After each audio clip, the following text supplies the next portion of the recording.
Gun in hand, he hid in the bushes, as a group of armed drug dealers searched for him nearby. He said to himself, "If I survive this night, I will change my ways and do good in the world." Moments earlier, he had held up a group of drug dealers, who he now realized knew where his house was and were seeking revenge.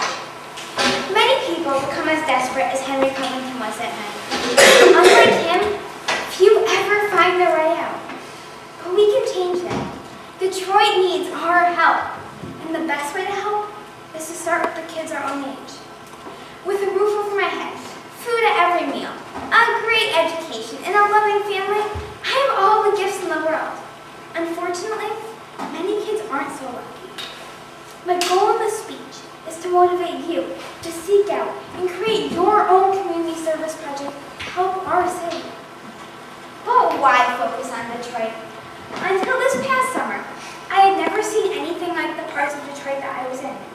There were burnt down houses that were just waiting there to crumble and fall apart, and many homeless people. This was my motivation, my reason to help. While we can't solve all these challenges, we can help the innocent children who deserve the same opportunities that all kids should have. Walking into Detroit, many people feel like there is no hope, but I know they are wrong. Our job is to bring hope where others don't see it.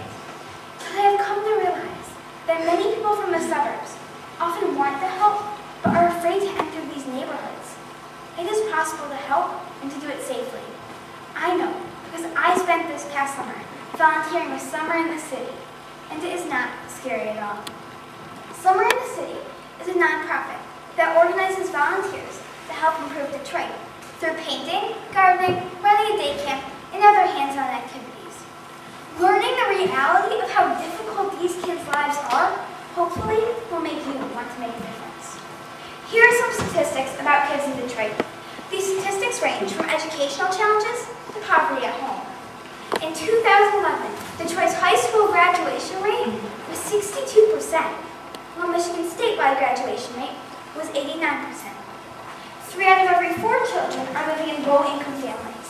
That's 188,000 children living in families that are financially insecure. Detroit teens giving birth is on the rise. 1 out of every 4 babies that is born is to a mother who hasn't celebrated her 20th birthday. 47% of Detroiters are functionally illiterate, whether it's directions, instructions, or the simple task of filling out a form, or things we so take for granted like reading to our children. And conditions have only worsened.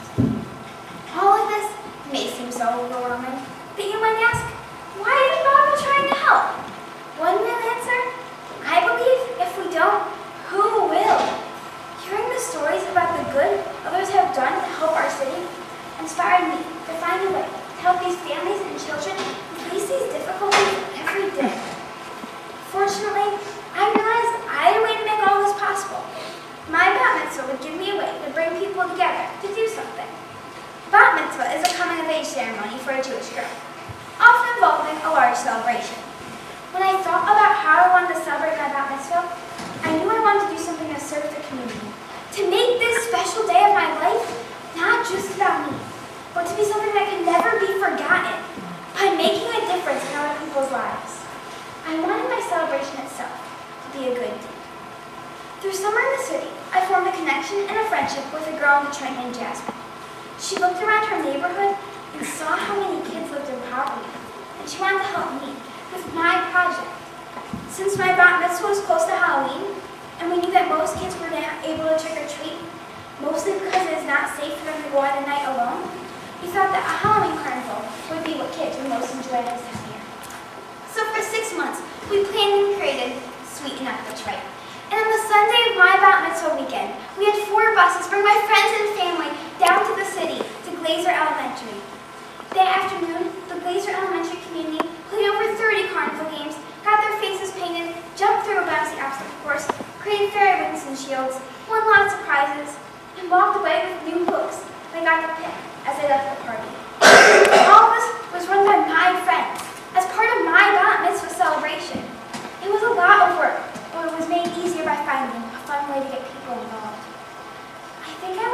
happy if 5 kids had shown up. We had over 150 children walk through the doors that afternoon. The smiles on their faces will always be a wonderful memory for me.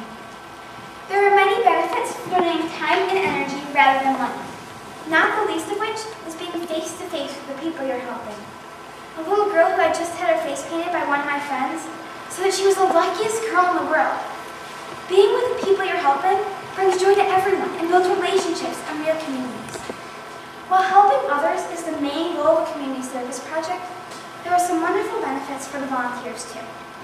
According to the Kids Health website, if volunteering begins at an early age, it can become part of kids' lives, something they might just expect and want to do. It can teach them how to use time wisely, job skills, tolerance, a sense of responsibility, and that one person can truly make a difference. Henry Covington did survive that night and became a pastor in Detroit. He started a church that serves and houses the homeless 2 nights a week. I heard Henry Covington's story through my father, who worked with him.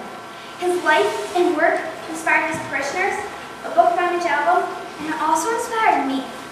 Hopefully people like Henry Covington will motivate you to create your own community service project and to make the lives of others just a little bit better.